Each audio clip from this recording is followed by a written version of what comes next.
오늘 드리는 말씀을 통해서 여러분들 하나님의 음성을 듣고 또 기도를 통해서 하나님의 마음을 깨닫게 되는 시간이 되기를 간절히 축복합니다. 학기 초가 되면 제자 훈련을 시작합니다. 그렇죠? 오늘 리더 선임하는 분들은 벌써 그 제자 훈련을 한 지 1년이 되는 분들이고, 이 사람들하고 이제 만나면은 막 훈련도 하고 맛있는 것도 먹고 교제도 하고 눈물도 흘리게 됐다가 웃기도 하고 그러잖아요. 이 사람들과 이렇게 훈련을 하기 전에 훈련 초반 때 되면 하는 질문이 하나가 있습니다. 뭐냐면, 당신은 예수님을 언제, 어떻게, 왜, 어떤 경위로, 그리고 지금 어떻게 믿게 됐고, 지금 그 예수님을 당신의 삶의 구주로 받아들이고 있습니까? 이 질문을 합니다. 여러분 기억나죠? 네, 간증문 썼던 거. 이게 이제 사실 제자 훈련의 굉장히 초반에 나온 이야기입니다.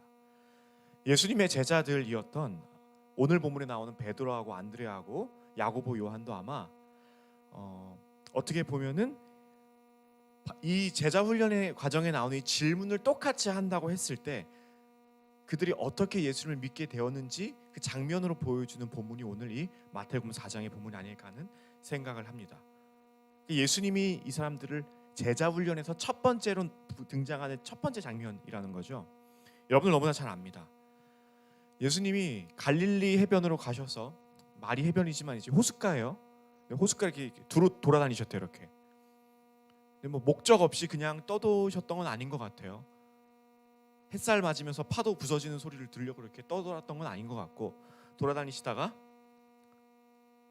누굴 만납니다. 그러니까 사실 예수님은 그 사람들 만날 줄 알았던 거예요. 다른 말로 하면은 의도성을 갖고 예수님이 돌아다닌 겁니다. 누굴 만날 줄 알고. 먼저 두 명을 발견하는데 그게 누구였습니까? 첫 번째로 시몬 베드로와 안드레를 발견합니다. 이 두 사람이 바다에 그물을 던지는 걸 봤어요. 그리고 그걸 보고 예수님이 쟤네들 어부구나 하는 것을 알아차렸다고 오늘 본문이 기록을 하고 있어요. 그러다가 조금 더 가고 있는데 다른 형제들 또 발견하죠. 그 사람들 이름은 누구였어요? 야고보와 요한을 또 발견합니다. 근데 이 두 번째 만난 형제들은 아버지의 배에서 그물을 깁고 있었던 걸 예수님이 봤다고 얘기합니다. 그러니까 이번에도 예수님이 이 사람들 하는 걸 보니까 이번에도 직업이 뭐예요? 어부죠. 네 사람 연달아 지금 어부들을 만납니다. 어떠한 주석가가 주석책을 살펴보니까 이렇게 기록을 해요. 이 당시에, 그러니까 2000년 전의 모습을 추적하고 기록했던 그 자료들을 보니까 그 당시에 살았던 모습이 이렇대요. 이 갈릴리 호수를 중심으로 약 30개의 크고 작은 어촌들이 있었답니다. 마을들. 그리고 그 중에서는 오늘 이 예수님이 등장하는 이 지역의 가버나움이라고 하는 곳인데, 이 가버나움이 그 30개에 있었던 여러 어촌들 중에서 굉장히 큰 어촌이었대요. 그러니까 굉장히 많이 그물을 깁고 있었던 사람들이 있었겠고 수많은 어부들이 있었겠죠. 그 중에서 예수님이 4명을 픽한 겁니다. 쉽게 말해서 뽑은 거예요. 한 번에 선택했습니다. 그리고 예수님이 이들을 선택했을 때 이들의 반응이 어땠는지를 기록하는 게 이제 오늘의 본문입니다. 첫 번째로 부름받은 누구하고 누구요? 시몬 베드로와 안드레는 어떻게 했다 그랬어요? 그물을 버리고 예수님을 쫓았대요. 어부에게 그물은 뭘까? 자기 생업이지. 전문성입니다. 그들이 갖고 있었던 제일 잘하는 걸 얘기해요. 베드로하고 안드레 말고 그 다음에 만났던 두 번째 형제는 야고보와 요한이었죠. 이 사람들은 조금 더 해보니까 이 사람들은 배를 버려두고 떠났어요. 그리고 또 누구를 버렸어요? 아버지까지 버려두고 예수님을 쫓아타고 얘기를 합니다. 그러니까 앞에 있었던 사람들은 생업과 전문성을 버렸는데 두 번째 만났던 형제들은 가족과 삶의 터전인 아버지도 버렸고, 그리고 배를 버렸다고 하니까 그들의 모든 소유였던 전 재산까지 버리고 지금 예수님을 쫓았다고 지금 이야기를 합니다. 여러분들에게 한번 물어볼게요. 여러분들 인생에서 소중한 거 한번 버리고 다른 무언가를 선택해 본 적 있으세요? 울며 겨자 먹기로. 버리고 싶고 포기하고 싶어서가 아니라 정말로 내가 이게 중요하다고 생각하고 이게 내 삶을 붙들고 있다고 생각을 하는데 어쩔 수 없이 이제 그걸 버리고 다른 것을 선택했을 때, 그걸 마음에서 떠나보냈을 때, 아니면 포기해야만 했을 때 여러분들의 마음이 혹시 어땠는지 기억하십니까? 저는 신학교를 들어간 사람입니다. 죄송 오늘 말이 좀 많이 꼬여요. 그냥 이해해 주세요. 신학교에 처음에 이제 20살 때 들어갔어요. 나는 뭐 이제 마음속에 난 멋진 목사가 될 거야. 별의별 허풍들이 다 있었겠죠. 허세들이 막 있었어요. 근데 그렇게 20살을 막 이제 기세 좋게 보낼 때 마음에 두려움과 불편함이 하나가 있었는데 그게 뭐냐면은 이 주제에 대한 두려움이었어요. 제가 써왔는데 어느 날 혹시 하나님이 나에게 모든 것을 포기하라 하시고 나를 아마존 오지로 부르시면 난 어떡하지? 난 나갈 수 있을까? 갈 준비가 돼 있을까? 배 타고 10시간 들어가서 비바람 많이 부는 날에 육지로 나오지도 못하고 낙도로 날 보내시면 어떡하지? 이런 두려움이었습니다. 난 멋있는 목사가 돼야 되는데. 그래서 이것 때문에 고민이 많았고 이거 그래서 내가 둘 중에 하나를 뭐 포기를 하는 상황은 아니지만 포기할 상황이 오게 되면 난 어떡하지 하는 두려움이 제 안에 있었어요. 하나님이 사랑하신다는 확신이 있어서 신학교에 입학도 했고 주의를 한다고 하는데 이 질문에 순종할 수 있는 마음이 내가 있는가 하는 게 이제 제 두려움이었습니다. 근데 그런 내가 여기 순종하고 포기하고 난 떠나겠다는 마음이 없으면 난 신학생이 맞나? 난 목사 될 사람이 맞나? 하는 게 20살 때 제 고민이었어요. 그래서 마음이 굉장히 불편했습니다. 오랜 기도 끝에 하나님이 저에게 주신 마음은 이랬어요. 주찬아, 정신 차려라. 내가 너를 왜 거기로 부르겠냐? 보낼 훌륭한 사람들이 얼마나 많이 쌓이고 쌓였는데 너같이 형편없는 놈을 거기까지 보내냐? 너는 그럴 보낼 깜도 안 된다. 너는 큰 착각을 하고 있고, 제가 쓴 일기였어요 그 당시에. 너는 스스로 뭐라도 되는 줄 아는가 보구나. 근데 하나님이 제 마음에 주신 마음이, 이 마음에 주신, 저는 이게 하나님의 음성이라고 생각을 했어요. 제 마음에 주신 이 하나님 마음이 얼마나 큰 위로가 됐는지 모릅니다. 그래서 저는 이 길이 어떤지도 모르고 여기까지 쭉 왔어요. 그냥 겁도 없이 온 거죠. 다시 본문으로 돌아가서 제자들이 예수님께 부름을 받는 이 오늘 마태복음 4장 장면도 사실 조금 의아한 것들이 있습니다. 뭐냐면 제자들은 예수님 오늘 몇 번째로 본 거예요? 처음 본 거죠. 사실 요한복음에 보면은 구면이긴 해요. 이미 한번 보긴 봤어요. 근데 오늘 마태복음에서 처음 봅니다. 처음 보는 예수님이 도대체 어떤 의미이길래 전문성도 생업도 버려, 삶의 터전도 가족도 버려, 그리고 모든 재산까지 다 버릴까? 어떻게 포기하지? 이 사람들은 진짜 우리가 얘기하는 그 제자의 삶, 십자가의 삶에 대해서 제대로 이해를 하고 따라간 걸까? 이런 이제 고민이 좀 들기 시작한단 말입니다. 그래서 사실 이 본문을 설교할 때 많은 목사님들이 이렇게 설교를 해요. 당신의 그물과 아버지와 배를 버리고 예수님을 쫓아가십시오. 그게 십자가의 길입니다. 이렇게 얘기를 하죠. 제자들처럼. 물론 맞는 말인데 저는 이 제자들의 말과 행동을 보면 조금, 저는 원래 의심이 많은 사람이라 의심을 해봤어요. 자, 첫 번째 의심, 마가복음 4장. 이거 이제 우리 신임 리더들하고 그 GBS 예습할 때 같이 했던 건데, 우리 오늘 리더 서임하는 사람들은 무슨 본문인지 기억하죠? 폭풍이 치는 바다에서 예수님이 어디서 주무셨어요? 배 뒤에서 주무셨어요. 제자들이 막 혼비백산해가지고 우리 죽었다 이러고 있었죠. 배에 물이 막 들이치는 것도 몰라가지고 예수님은 피곤해서 주무시고 계셨어요. 근데 제자들이 그때 어떻게 해요? 막 두려워 떨죠. 십자가의 길을 따라갔다고 말하기엔 너무나 죽음에 대한 두려움이 많습니다. 제 의심 첫 번째, 겁이 너무 많은 사람들이지. 자, 의심 두 번째, 마가복음 9장입니다. 이때 굉장히 유명한 논쟁이 하나가 등장해. 뭐냐면은 예수님 앞에 두고 제자들이 싸웁니다. 그 유명한 누가 더 크냐, 쉽게 말하면 누가 더 잘났냐, 그 논쟁입니다. 네가 잘났냐 내가 잘났냐. 나중에 우리 스승으로 모시는 예수님 성공해서 대박이 나면은 누가 오른편에 앉고 누가 왼편, 쉽게 말하면 누가 넘버원이 될 거고 누가 넘버 투가 될 거야, 이거 갖고 지금 이제 싸우는 장면이 나옵니다. 이거 갖고 지금 논쟁하고 있다는 거죠. 제자들이 제자의 삶을 제대로 이해하고 지금 뭘 버렸어요? 직업도 버려, 부모님도 버려, 그리고 재산도 버렸다고 하기에는 욕심이 너무 많죠. 이제 의심 세 번째, 마가복음 16장에서 예수님 십자가에 매달려 돌아가셨을 때 제자들이 옆에 몇 명 있었을까? 단 한 명도 없었습니다. 마가복음 16장 50절에 보면 이렇게 기록해요. 제자들이 다 예수를 버리고 도망가니라. 베드로만, 그나마 베드로나, 뒤에서 이렇게 웃고 있는 분들은 뭐예요? 베드로는 그나마 좀 양심이 있었던 것 같아. 다 도망갔는데 베드로는 어디 있는지 기록이 돼 있어요.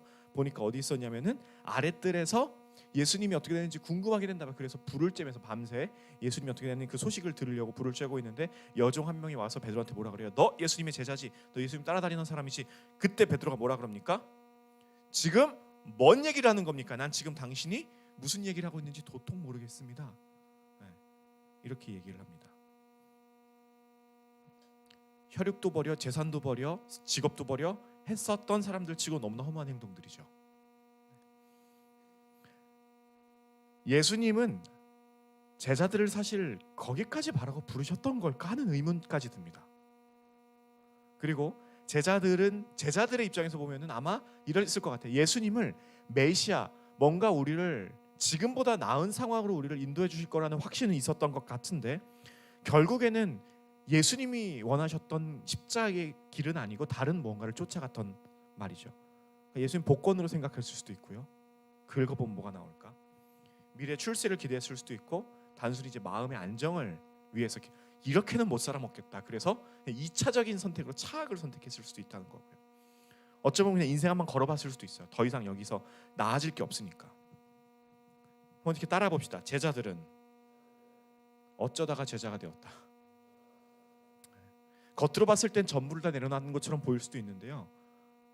사실 그 전부를 내려놓는 게 그닥 어렵지 않았었던 선택일 수도 있겠다는 생각이 들어요. 왜냐하면은 제가 지금부터 들려드린 한번 이야기를 들어보십시오. 그 당시 기록을 따르면은 로마는 유대인들을 다스리면서 그들의 어업을 통제했어요. 왜냐하면은 그 조공을 바쳐야 되니까. 그러니까 쉽게 말하면 갈릴리 바다가 누구 거였어요? 로마 황제의 것이었어요. 그러니까 30개 있었던 어촌들도 다 누구 소유예요? 황제 소유니까 거기서 나오는 어업량의 일부를 조공으로 바쳐야 했단 말입니다.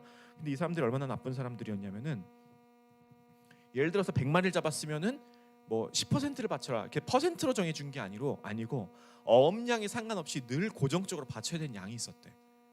그러니까 물론 이 바다라고 하는 곳이 농가 산가 바다처럼 어떤 이렇게 수확하는 시기가 있고 뭐 이렇게 좀 뭐라 그러죠? 잘 열매가 없는 시기가 있었던 것처럼 구분되지 않고 사실 바다는 불황이 없대요.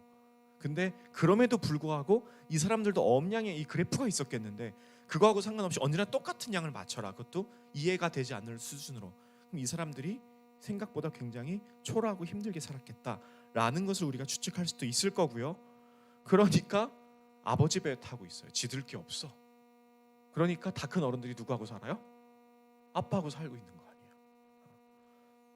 그물과 배와 아버지를 떠났다는 것은 그들의 전문성과 재산과 삶의 터전을 버렸다는 말도 되지만은 어떻게 조금만 잘 생각해 보면 그를 포기하는 게 그렇게 어렵지 않은 상황일 수도 있었다는 말입니다. 그만큼 그들의 삶이 별 볼 일 없고 초라했고 많은 막대기 같은 인생들이었다는 겁니다. 그래서 그냥 에이 나도 모르겠다.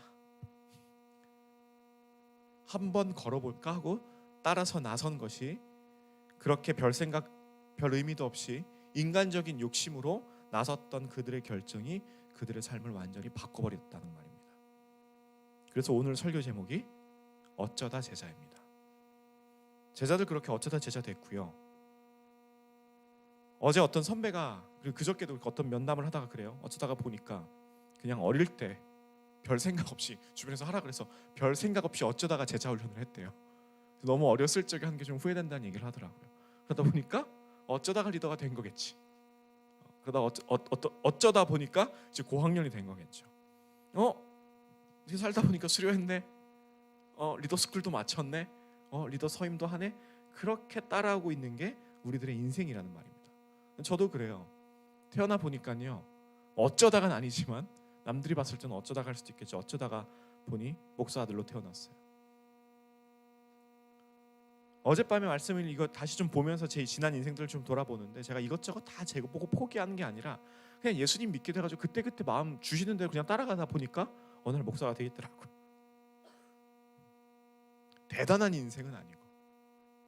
그래서 여러분들의 그 간증의 스토리의 결론도 그렇지 않습니까? 제자 훈련을 하다 보면 답을 미리 알려드리면 안 되지만 세상엔 엄청난 위대한 간증들도 있고 어쩌다 보니 모태 신앙으로 태어나가지고 그냥 어떻게 하다 보니까 제자 훈련 받고 리더 서임 해가지고 그냥 교회 붙어 있는 애들도 있고. 그러나 그 사람의 어떤 이야기의 어떤 흥미성 그리고 그런 어떤 우리가 보는 우리를 흥미롭게 하는 그런 흥미성들이 아니라 사실은 가장 중요한 건 뭐예요? 예수님이 그렇게 부르셔서 어쨌건 저쨌건 붙들려 있다는 겁니다. 지금 그렇기 때문에 모든 사람들의 간증은 다 위대하다. 하나님의 스토리이기 때문에 그게 사실 간증의 내용이에요. 여러분 혹시 세렌디피티란 말 들어보셨습니까? 사랑의 교회 성도라면 다 들어봤죠? 네. 저 세렌디피티를 저는 언제 알았냐면 2002년도 처음 알았어요. 대학교 때 그 영화 수업을 듣는데 영화 그 교양 가르치는 교수님이 와가지고 어떤 영화사에서 한 획을 그었던 여러 가지 뭐 중요한 영화들 몇 개 소개를 시켜주셨었어요. 그 중에 하나가 이제 세렌디피티. 그때가 이제 로맨틱 코미디의 어떤 절정을 이뤘던 시기였거든요. 영화사에서 할리우드 영화사에서 봤어요. 한 남녀의 사랑 이야기고요. 각자의 길을 걷고 있는 가운데 우연히 이 사람들이 우연히 어떻게 돼요? 만나서 얼굴을 마주치고 순간적으로 지나치고 갔는데 어쩌다가 보니까 조금 시간이 지난 뒤에 또 만나. 우연이네. 그리고 웃고 지나갔어. 그런데 어쩌다 저쩌다가 하다 끝난 줄 알았는데 몇 년 후에 또 만나. 그 지금까지 어쩌다가 저쩌다 그냥 만났다고 생각했는데 마침내 영화 마지막에서 이 사람들이 어떻게 해요? 운명이다 하고 받아들입니다. 이거는 우리가 사랑하라는 운명인가 보다. 그래서 만남을 시작하면서 영화가 끝납니다. 세렌디피티를 네이버에 치니까 이렇게 써 있어요. 뜻밖의 발견, 우연한 행운 이렇게 써져 있어요. 오늘 본문에서 사실 제자들 입장에서도 예수님 만난 사건이 비슷합니다. 노력의 결과도 아니에요. 그렇죠? 얘들은 뭐 하고 있었어요? 그냥 아침에 똑같이 아빠 배 따라 나가가지고 수많은 어촌들 가운데 그냥 수많은 어부들 가운데 남들 하고 있는 거 똑같이 하고 있었어요. 근데 어느 날 예수님이 와가지고 나를 픽했어요. 그리고 어쩌다가 에라이 그리고 버리고 또 쫓아왔어요. 그렇게 시작된 길이 그들의 제자의 삶이었다는 겁니다. 사랑하는 예담 여러분, 세상 사람들은 이걸 우연이라고 부릅니다. 그리고 교회 바깥에 있는 사람들, 어쩌면 이제 신이 있다고 인정은 하지만 예수 그리스도를 나의 구주와 나의 구원자로 받아들이지 않지만 하나님이라는 존재를 인정하는 사람들은 어쩌면 이것을 신의 섭리라고 부를 수도 있을 것 같아요. 그런데 제자로 부름받은 그리고 오늘 리더로 서임하는 여러분들과 저희는 이것을 뭐라고 부르면 따라해 봅시다. 섭리. 뭐라고요? 우연도 아니고요. 그냥 사람들이 얘기하는 객관적인 사전적 의미에서 신비도 아니고 이것은 하나님의 계획된 섭리라는 겁니다. 하나님의 계획에 우연은 없어요. 그날 그 사람들이 거기서 그물을 깁고 있었다면 예수님이 그날 그물을 깁고 있는 사람들 만나러 그날 일부러 가셨다는 겁니다. 제자훈련 신청한 사람들도 있어요. 어쩌다가 보니까 타이밍이 이번에 안 맞아가지고 못하는 사람들이 있더라고. 보니까 너무 안타까워요. 그리고 어쩌다가 보니까 또 이번에 학년이 이번 시즌에 될 수 없어서 되는 사람들도 있어요. 그런 사람들도 이번에 하는 거지. 시간이 안 맞네. 하는 사람들은 하나님의 섭리고요. 이번에 하지 못하는 사람들도 더 기대하는 마음으로 다음번에 오라는 하나님의 섭리입니다. 그렇게 어쨌건 저쨌건 그러다가 1년 동안 마치고 리더스쿨도 뭐 이래서 누구는 하네 누구는 못하네 막 그랬겠죠. 그러다가 결국에는 오늘 15명 리더 서임합니다. 하나님의 섭리입니다. 여러분 그렇게 믿습니까? 저와 여러분이 하나님의 자녀가 되어가지고 이렇게 하늘 새파란 날에 공기 너무 좋아서 제가 아까 사무실 보는데 남산이 창문이 몇 개인지 셀 수 있을 정도로 잘 보이더라고. 우리는 끝나고 나가면 다시 어두깜깜해지잖아. 얼마나 불행하고 불쌍한 존재들이에요. 이렇게 재미없는 이야기를 듣고 있어요. 밖에 나면 사람들이 얼마나 재미있게 놀고 있는데 근데 그런 사람이 200명이나 됩니다. 뭐 얼마나 대단한 걸 하겠다고. 그런데 하나님의 섭리 가운데 있는 예수 그리스도를 믿는 기독 청년들이 이 자리 가운데 예수의 이름으로 교회를 이루고 모여서 함께 하나님 말씀 나누고 제가 여러분들한테 부족하지만 선포하면 여러분들이 아멘이라고 화답하고 있는 이게 바로 하나님의 섭리라는 겁니다. 오늘 이 자리 가운데 찾아온 여러분들의 발걸음도 우연은 하나도 없어요. 그냥 아침에 비 올라 그래가지고 안 올라 그랬는데 비 그쳤으니까 갈까? 그 마음을 비 올 때 걱정을 많이 했거든. 오늘 그래서 아침에 사역자들 같이 오전에 기도해야 하는데 빗길을 뚫고 청년들이 나올 때 막 이렇게 기도했어요. 제가 진짜로. 근데 비가 그쳤더라고요. 제가 믿음이 약해가지고 빗길을 뚫고 청년들이 나오게 해주십시오 이렇게 기도했는데 비를 그냥 그치게 해주셨어요. 어쨌든 갈까 말까 고민했는데 마음이 동해가지고 나온 여러분들도 몰라요 어떤 마음인지 뭐 때문에 왔는지 모르겠어. 안 오다가 뭐 내 친구나 아니면 우리 조원이나 아니면은 뭐 내 친한 친구가 오늘 리더 서임한다 그래가지고 모처럼 오랜만에 왔을 수도 있었겠고 다 이유가 있었겠죠. 난 다 몰라요. 그런데 하나님 입장에서는 하나님의 계획된 섭리로 오늘 여러분들 이 자리 가운데 부르신 겁니다. 다음 주부터 시작되는 제자훈련 첫 번째 1주차 들어가는 친구들도 마찬가지고요. 오늘 리더 서임하는 친구들도 마찬가지고 지금까지 변함없이 그 자리에서 리더 섬기고 지기 섬기고 간사 섬겨줬던 모든 리더십들의 자리함도 다 똑같은 의미입니다.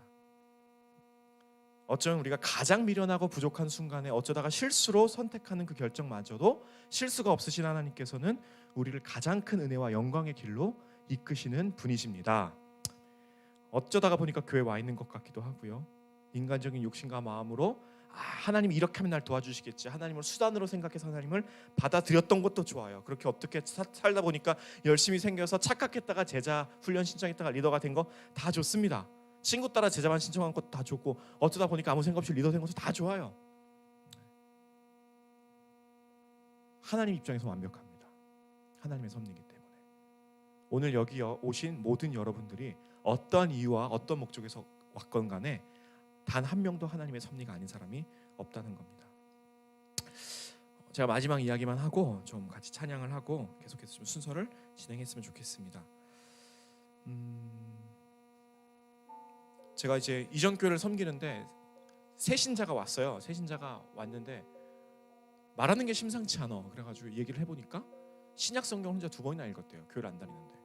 어떻게 신약 성경 읽었냐 물어봤더니 이 사람이 이제 취업이 안 되니까 그 공무원 시험 치러 노량진에 왔는데 너무 일이 잘 안 돼가지고 남산까지 운동을 다닌 거예요. 얼마나 답답한지 이해가 되겠죠. 남산을 이제 올라가다 보니까 이제 해방촌 지나서 이게 뺑글뺑글 올라가다 보면은 벤치가 있거든요. 해방촌이 내려다 보이는 거기에 벤치에 운동을 하다가 힘들어서 앉았는데 옆에 뭐가 있어 보니까 성경책이었대. 그래서 그 성경책이, 근데 웃긴 건 뭐냐면 여러분, 태어난 성경책을 처음 봤답니다. 생각보다 사람들이 하나님을 아예 모르는 사람, 교회가 뭘 하는지 아예 관심 없는 사람들이 생각보다 많아. 철원에서 온 청년인데, 근데 이 청년이 너무나 외롭고 철원에서 올라와가지고 노량진에서 혼자 고시방 보면서 공부를 하고 있으니까 심심하겠지. 공부도 잘 안 되고. 그래서 이 성경책을 가지고 집에 와가지고 공부도 안 되니까 혼자 신약 성경을 2번이나 읽은 거야. 궁금증이 생겨서 바로 앞에 있는 가장 가까운 교회를 찾아와가지고 어떻게 하다 보니까 왔어요, 교회에. 그리고 이제 부서가 여러 개니까 우리도 연합 새 가족 하면은 이제 돌아가면서 주차를 받죠, 우리가. 그러니까 육부에 오신 새내기 여러분, 새 가족 여러분들은 하나님의 섭리입니다. 할렐루야. 네. 근데 그 사람도 어떻게 이렇게 랜덤으로 배정을 해요. 제가 있었던 데도. 근데 그때 또 마침 우리 부서에 온 거야. 그래서 뭐 왜 왔니? 막 이렇게 막 물어보고 하다가 면담을 하는데, 그래서 성경을 이렇게 읽었대. 그래서 와, 대단하다. 성경을 한번 보여줄래? 했더니 근데 이 성경이요, 사람 이름도 써져 있어요. 그러더라고. 그래? 누구 이름이야? 봤는데 제 인생에 진짜 거짓말 같은 이야기인데 그 이름이 제가 맡고 있던 우리 부서의 지체 이름이었어요. 너무 신기하지 않아요? 그 친구는 성경 잃어버려서 혼나야 돼. 남산까지 가서 두고 온 거야, 이거를. 거기다 놓고 왔는데 몰랐던 거지. 근데 그래서 내가 이거를 이제 목사님한테 얘기를 하니까 그러니까 동명이인이었겠죠, 목사님. 제가 그 친구, 그 형제 글씨체를 안 해. 똑같습니다. 그 사람 거 맞습니다. 너무 신기해가지고. 그래서 내가 그랬어요. 당신 여기 온 거 하나님의 섭리니까 절대 교회 떠날 생각하지 마십시오. 근데 결국에 이제 중간에 좀 몸이 안 좋아져가지고 다시 갔거든요. 고향으로, 철원으로. 지금 연락이 안 돼요. 근데 갈 때 성경책 가져갔어요. 그래서 철원에서 어떤 교회 섬길 수 있는지 교회 다 찾아줘서 보냈던 기억이 납니다.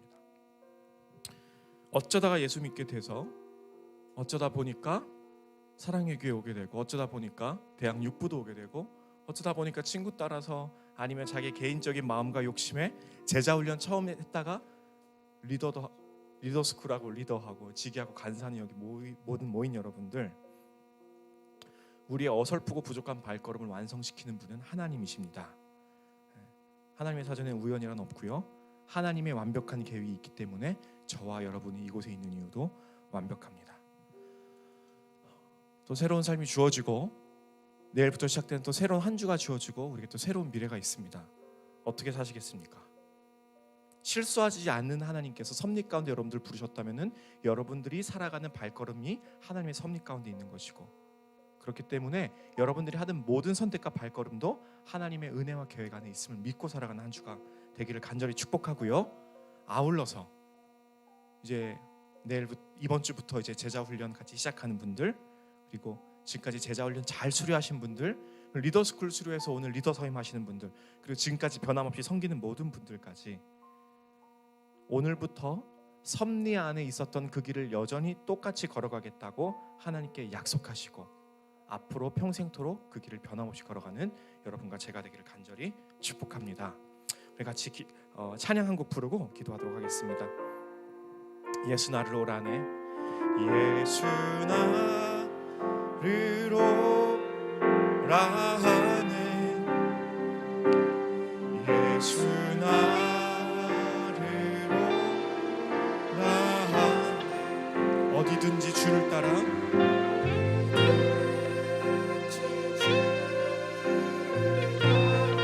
주와 같이 가려네. 2절입니다. 겟세마네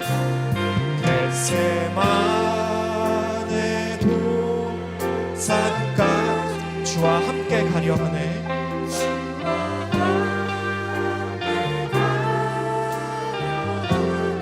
피땀 흘릴 동산까지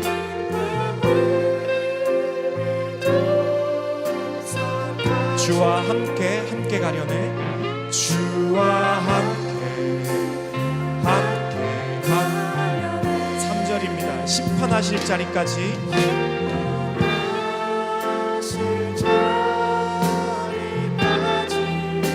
주와 함께 가려 하네.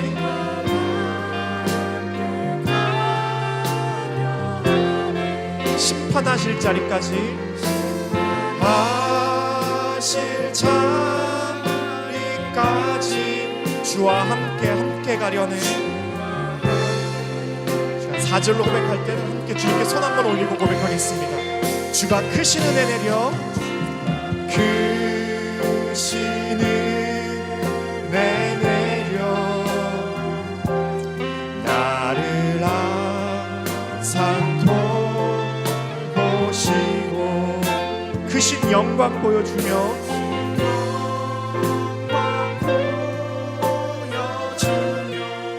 나와 함께 가려네. 우리 같이 후렴으로 고백할까요? 주의 인도하심 따라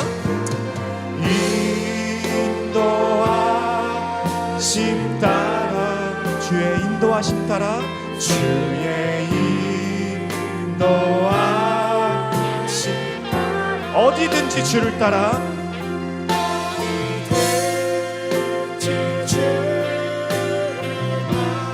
주와 같이 가려네. 이 마지막으로요. 주의 인도하심 따라 주의 인도하심 따라 주의 인도하심 따라 어디든지 주를 따라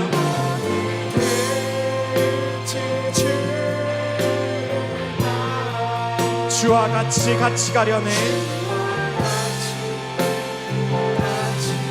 우리 시간 받은 말씀 가지고 같이 기도할 때 하나님 아버지 내 인생이 주의 섭리 가운데 붙들려 있음을 믿사오니 나와 끝까지 함께하여 주시옵시고 주의 영광 보며 마지막 심판 나는 그 순간까지 주의 발걸음 안에 내가 그 주의 발걸음 안에 동행하는 삶 될 수 있도록 하나님 나와 함께하여 주시옵소서.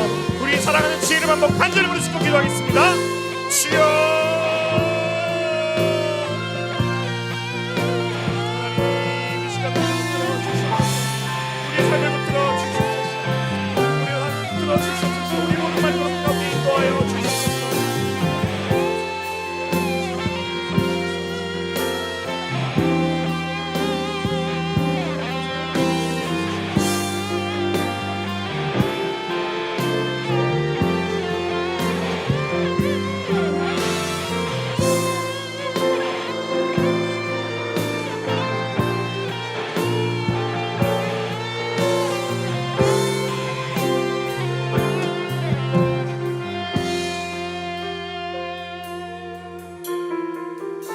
어설프고 연약한 우리 발걸음이 주 안에 섭리 가운데 있기 때문에 완벽함을 고백합니다.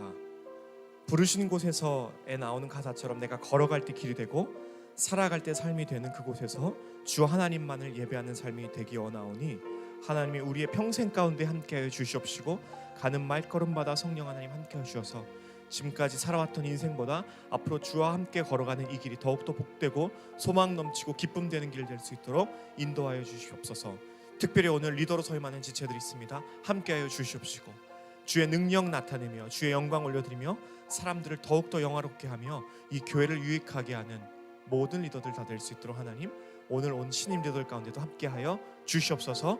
감사드리며 예수님의 이름으로 기도드립니다. 아멘. 우리 모든 영광 하나님께 올려드리겠습니다.